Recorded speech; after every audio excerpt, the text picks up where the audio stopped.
everyone. Welcome back to Astrology Today with Jeff Harman. I'm Ella, Jeff's assistant. Thank you so much for joining us. I hope you had a good week this week. Today, Jeff is going to talk about the new moon eclipse that we have coming up. A very, very powerful eclipse coming up next week. He's going to go into that. And then, of course, he'll touch on our current events, always current events going on. And lastly, we had a viewer ask Jeff to please look at ways to dissipate, ways or techniques actually to dissipate karma, which is so interesting. So Jeff's going to go into all that tonight. Take it away, Jeff. All right. Well, thank you. So, first, we definitely got a new moon eclipse coming up here. This is a really interesting eclipse. It happens right late in Pacific time around 9:13 p.m. on the 19th, which is, again, this coming Wednesday, right? And what's even more interesting is what it means. And just for the people on the East Coast, it'll happen pretty late. It's right around 13 minutes or approximately after midnight if you're on the East Coast of the United States. And, of course, if you're Europe, it's going to be even later. So depending on where you are, or Australia, you have to extrapolate. But the bottom line is, what does it mean? Well, this is an interesting topic, eclipses. I always love to talk about eclipses because throughout history, there's been a lot of lore, and people have always been fascinated by eclipses. They always know that they have some special meaning. And there is something called the Saros cycles, which shows that the eclipses start at the north and south poles. Well, this one actually was an eclipse that actually began at the North Pole in 1103 AD. So in other words, that's getting close to 1,000 years ago when it began. It actually will continue repeating as it goes through the years up until 2347. So these eclipses last a long time. And what does it mean? Well, it's a Pluto, Venus, Mars midpoint. So it brings out hidden passions that all of us may have within us. So Pluto is always raw power. Like I said, there's three things that Pluto reminds me of. One is, C4. The other one is the government. And the other one's Anthony Fauci. And then you pick which one that you want to use. But they're very, very powerful. Or Pluto is. And when it's hitting the midpoint of Mars and Venus, it brings out passions that are hidden within us. So this is really interesting. Each of you can look at where this eclipse happens in your birth chart, what house it happens in. And it may arouse a lot of hidden passions within you and may want you to take action in them. So it's really cool. And the other thing I might mention is just to kind of show throughout history what this eclipse had. And sometimes it's good passions, sometimes it wasn't. It actually happened right during World War I in 1915, that's some of the more recent times. It also happened in 1933. Now, talk about passion, and people became very passionate about their money. That's when the bank runs and the crash happened. And also, it was the kickoff of strong winds that created the Dust Bowl. And I thought that was pretty interesting. Another time that it was during the Korean War, which was a lot of passions about that. So passions can be good or they can be ill, but they're passions, that's for sure. The other time it happened was during the very famous Woodstock concert. So that's kind of interesting. A lot of passions about music, and people were all in the hippie crowd and, having fun and very passionate about freedom and all that type of stuff. So the next time it happened was in 1987. And of course, that time, that was all ending the Reagan era and heading into the fall of communism and all that stuff was actually a little bit before that, but not too far from it. And then 2005, it happened again, and now it's happening now. So this is going to be interesting because the world is clearly in a very intense place. There's a lot of passions right now about a lot of things. I know people are very worried about finances. They're very worried about many different things in terms of the digital currency, where the country's going. We've got wars brewing, and China firing missile simulations now over Taiwan and all that type of stuff. So pretty wild stuff. So this is definitely a passionate time. So it sure is. And I love that combination, Venus, Mars, and Pluto. Mm-hmm. Wow. Very intense. Very intense. So check it out in your chart. Each one of you are going to have it happen in a different house in your chart. And these eclipses are powerful. And how you can tell what it means, you have to look at the house it's happening in, also the aspects that it's happening to your birth chart. So really cool stuff. Yeah. Awesome. So run right into our current events, Jeff. I know you've got a lot to touch on there. Yeah. Another thing I want to talk about is the ex-Obama staffer blows the whistle on Biden kickbacks. And this is, again, parallel to the astrology I've been talking about. I know nobody sees any justice here happening with Biden. He clearly seems to be above the law. But there was a gentleman named Mike McCormick, who was actually a stenographer in the White House during the Obama administration. And now he's coming forward with all these accusations that he wants to testify about all the kickbacks that were going on between the Biden administration, or I should say Hunter Biden and Joe Biden. And it may implicate Obama. Now, granted, the Department of Justice and everything is going to look the other way. We've never seen the Clintons or anyone ever get prosecuted for anything because they just don't. They're in the fold. The owners like what they do. So, but, for what it's worth, I still think the inauguration chart of Biden either shows a really dismal presidency, which it's been, but it also shows, I don't know that he's going to complete his term. I still say something very substantial is going to come out of this. So we're going to have to wait and see.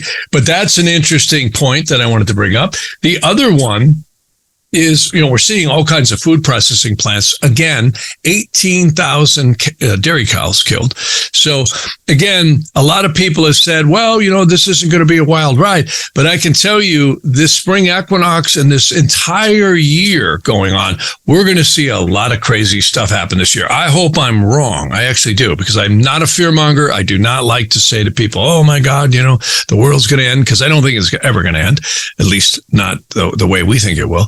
But I do think this is a really tenuous time in many, many ways. Yeah, it certainly is. And I hope we're not becoming numb to things that happen that are very, very extreme and important. It's just with the world that we're living in, it seems like I feel like many times nothing's going to surprise me. I mean, and I feel sad when I feel like that, like nothing will surprise me. Well, what makes me nervous is the astrology in the United States shows that we just had this Neptune square Mars, and that happened right before the Civil War, and it created all kinds of tensions. And 3 times this year, I haven't mentioned this much, but we have Neptune opposing the United States Neptune. Okay, that's really significant. Again, more subterfuge, more, people blowing smoke up our rear ends and telling us, everything's a clear day, right? So this is really dangerous. Also, this leak that came out of the Pentagon and this 21-year-old man who was arrested in the National Guard leaked out that our soldiers are actually in, special forces are actually in Ukraine, actually involved in a hot war with Russia. And now I'm hearing that China is supplying more arms to Russia. So things are ramping up. I hope nothing happens here, but clearly we're seeing some really kind of dangerous tensions. And again, I said, people have to realize it's going to come through more near the summer to the end of the year. We have this primary directed Mars going to a conjunction of the United States moon, while at the exact same time, we have Saturn going over a station of the United States moon. So I'm really a little bit concerned here. All of this is happening in the backdrop of the Pluto return, which again has destroyed nations in the past. And a lot of people, they just, like George Carlin said, nobody seems to notice, nobody seems to care. But I could tell you, we got some dangerous things going on. And many people in the financial community, as well as in the military community, are saying the same thing. And it's adding up to the astrology. Yeah. Well, no matter what anyone feels about Trump, he was speaking today, right? And he was talking all about that and talking about how the country's in a terrible place. We don't need Donald Trump to tell us this, right? But it is. It really, really is serious business right now. He's absolutely right. Yeah. Well, and the other thing I'll say to that is I think Trump's in grave danger. He really is. They're going to attack him legally every angle they can. And I also am surprised he's still drawing breath based on the transits and progressions he's had. And if he makes it into the end of this year, beginning of next, I have mentioned before, Trump has Jupiter transiting his midheaven for the first time in 12 years. That's enough to push him into the presidency, even though I think he's got forces arrayed against him right now that are very formidable. But if he gets through them, which he could, the astrology in his birth chart shows he's got a real shot if he makes it into 2024. Wow. Well, it must be some interesting karma that he has if he does make it there, right? So we could go into that a little bit, please. He could. Yeah. Well, I can tell you everything they've thrown at Trump. You know, Trump is a really interesting guy. When you look at his birth chart, people either hate him or they love him.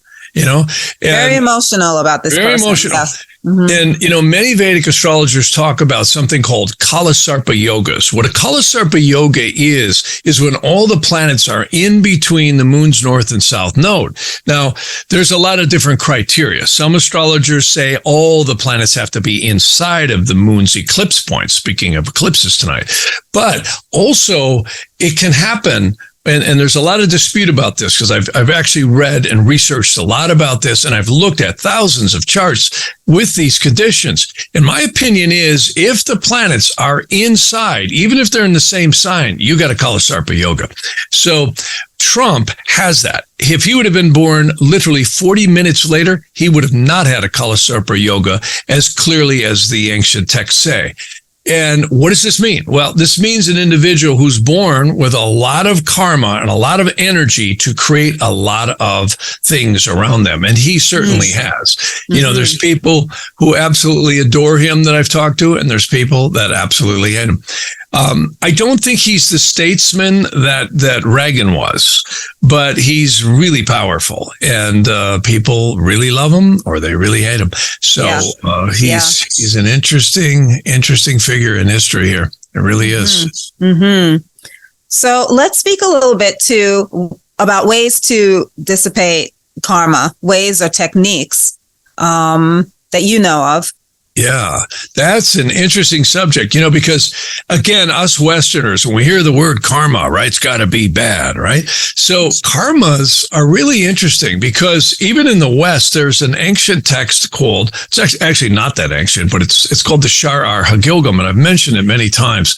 But when you get into the ancient Tibetan, the Vedic, and the Egyptian lore, it's really rampant with this kind of stuff where souls, particularly in the Hebrew too, I might mention, where it talks about we keep reincarnating until we dissipate the shells, klippahs, or elementals, or we could just call them attachments that are on the soul.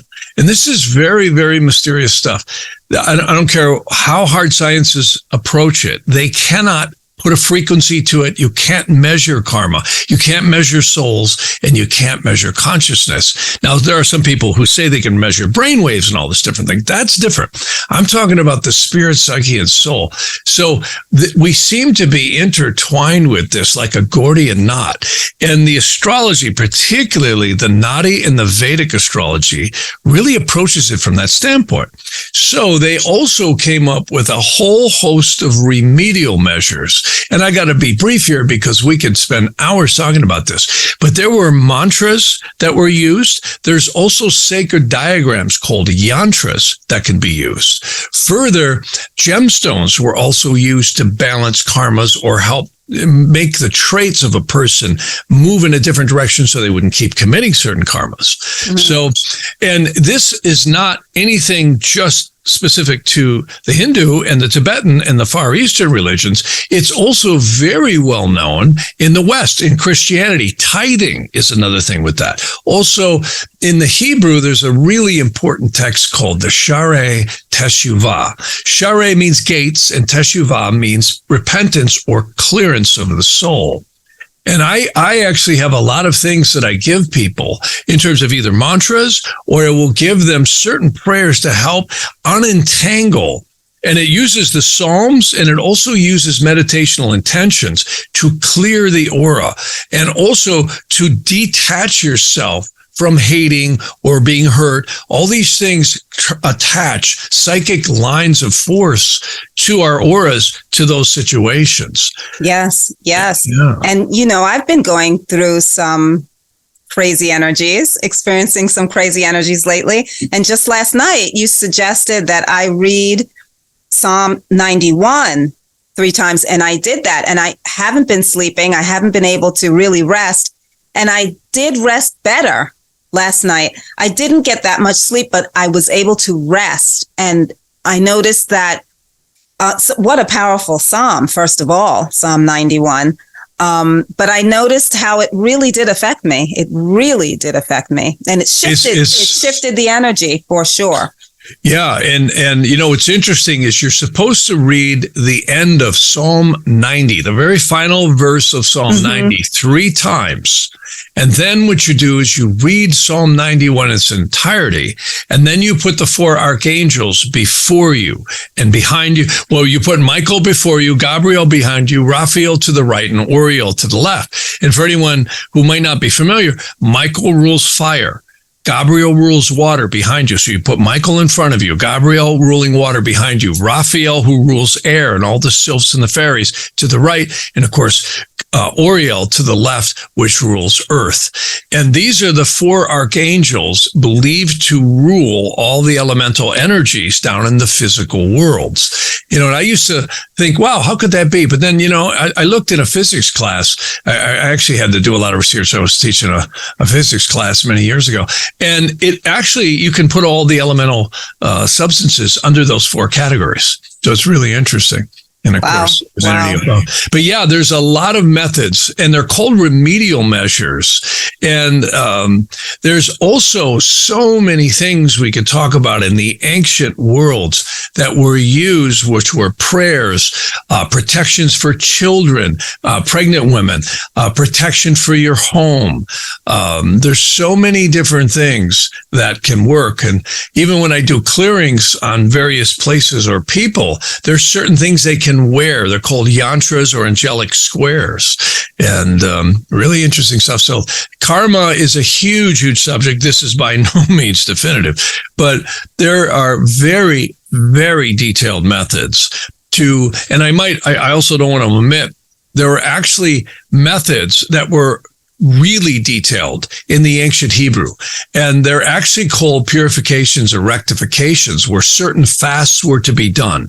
And you would chant certain prayers and certain sacred scriptures a certain amount of times. So this is pretty ubiquitous throughout different cultures. And, Christianity will notice there's certain prayers they do with rosaries. There's certain japa mala bead strings that are used, or prayers, and plethoras of mantras that are used that we could really talk about. It's too detailed to get into in a short podcast like this, but fascinating stuff.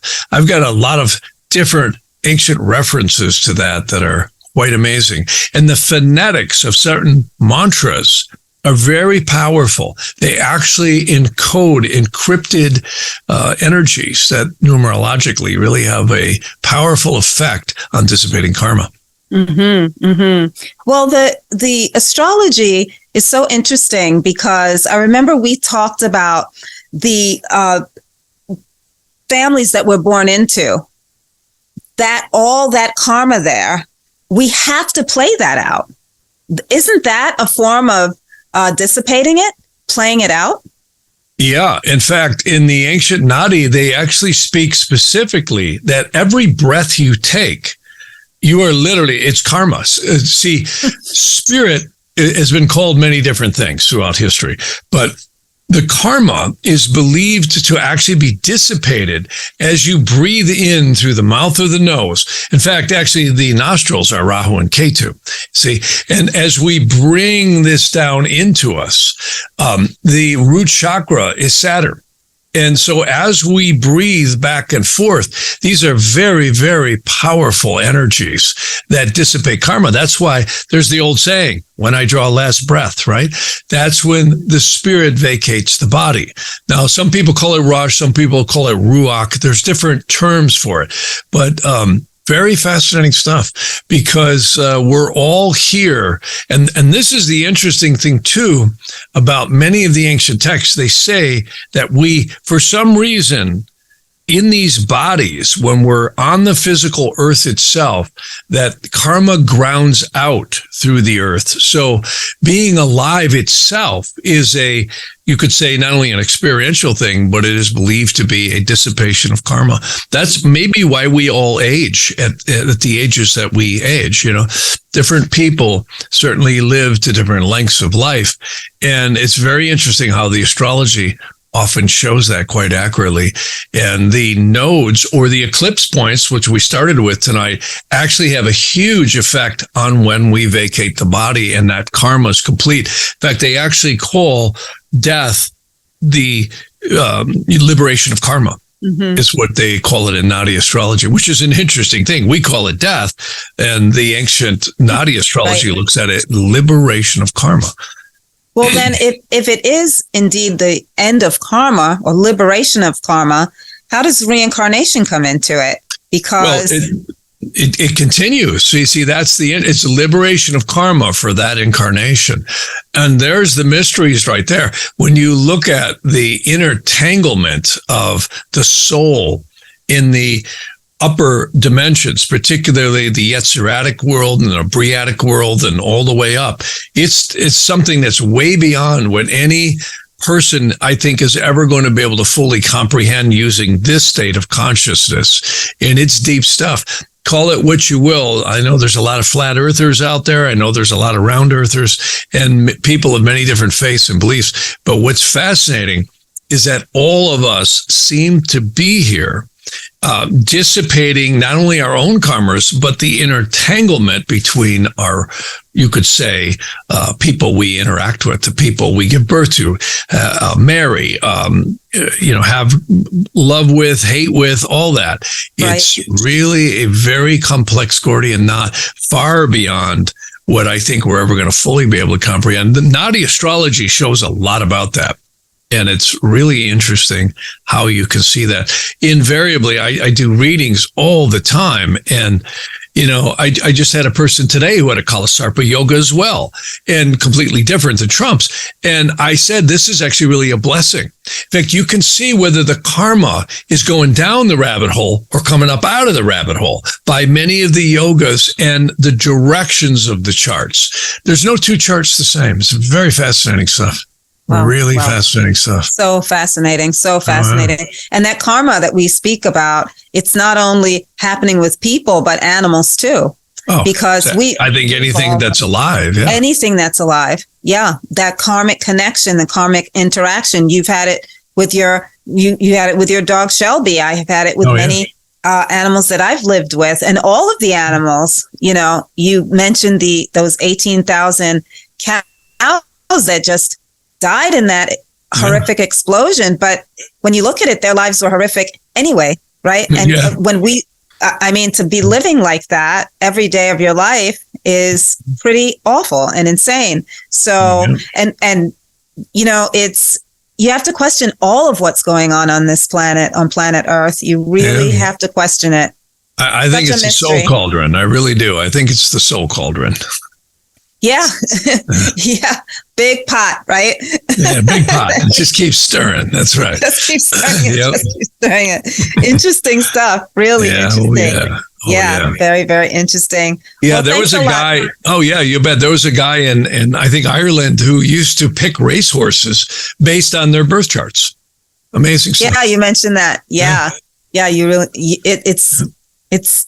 You can't deny the astrology. It is totally tapped into our experiences that It we're sure having seems here. to be. And I don't care if you're looking at plant, animal, mineral, etc. It's amazing stuff. Really amazing. Yeah.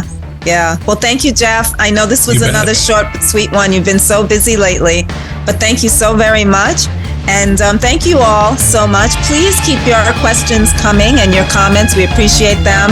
Have a beautiful week coming up, and take good care of yourselves. We'll see you all soon. You bet. Thanks for watching.